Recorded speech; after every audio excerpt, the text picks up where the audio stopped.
Psychological safety.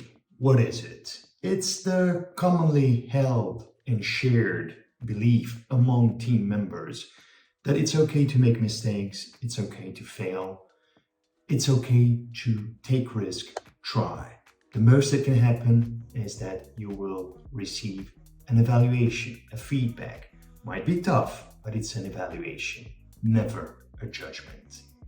So the idea that the best teams are the one made of the most intelligent people or the people with similar personalities has actually been disproven. According to Daniel Coyle, The Culture Code, very interesting book I suggest everybody to read.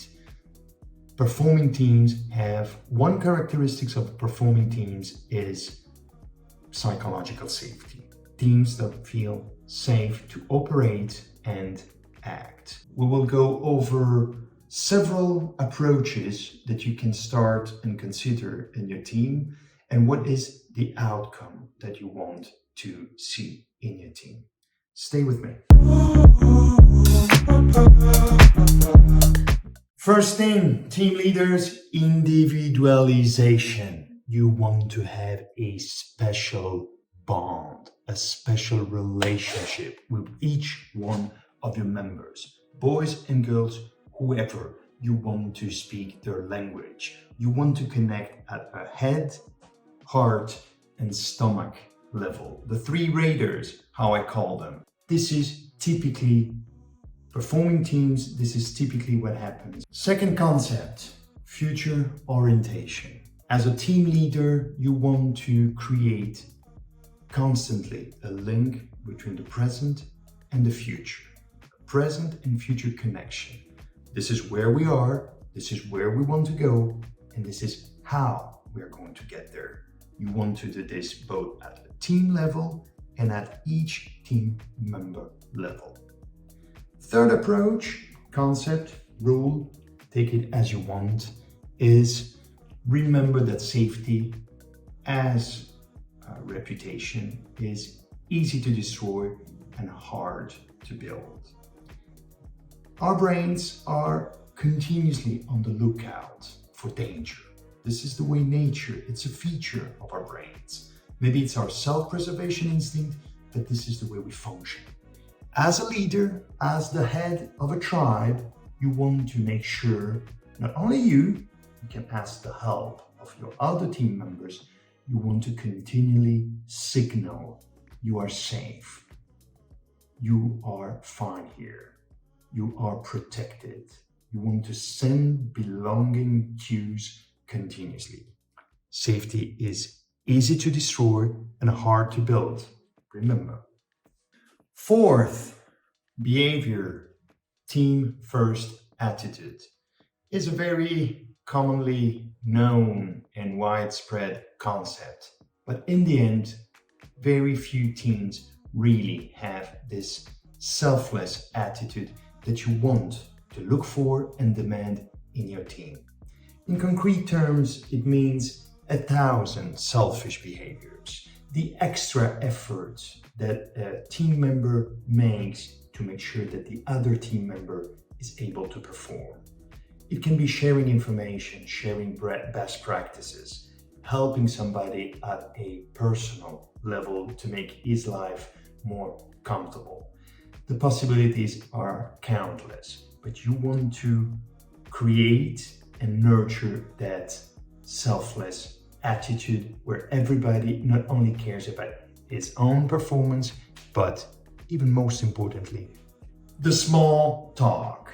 The small talk is a concept I like a lot. Is when you open up a meeting, a performance review, or you're just having a chat at the cafeteria.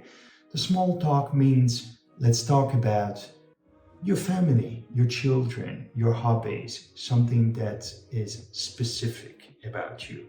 Trip reports. David Campbell was fond of trip reports. Just to make the air a bit lighter and to communicate, I care. I'm interested about what your life is all about. Or for example, Greg Popovich, the head coach of the Spurs, legendary basketball team, would talk about whatever, war, gay and lesbian marriage, terrorism, art and exhibition.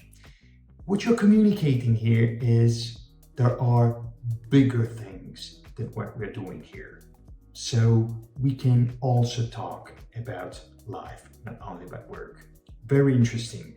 Start applying it. Team first attitude, 1,000 endless examples, and the small talk, something you can start doing today. Love and truth, very important concept. There is a continuous balancing in a high-performing team between love and hard, tough truth. Because these type of teams are not light-hearted people, not light-hearted environments. They are committed to elevated targets and elevated performances. They suffer together and they fight together and they get out of the suffering together and finally celebrate the win. If you do the love part properly, you pave the road to the necessary hard truth, the reviews, the feedbacks. We'll go over it in a few seconds. So love and truth, it's a continuous balancing. Make sure that you do love properly so the hard truth can come across. Finally, feedback. Feedback is of the utmost important, obviously, when you coach people and you manage people. There will be a dedicated video on this. Let me quickly say that you want it to be punctual and spot on when things happen. Don't let too much time pass before you deliver a feedback, between when something happened and when you deliver the feedback, and you want it to be consistent as a methodology part of the relationship you have with each member and with the team. What you are basically communicating is that it's not a duck walk around here, guys and girls.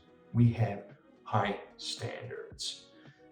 All these concepts that we've been discussing, 6 or 7, I don't remember, are conveying one powerful idea.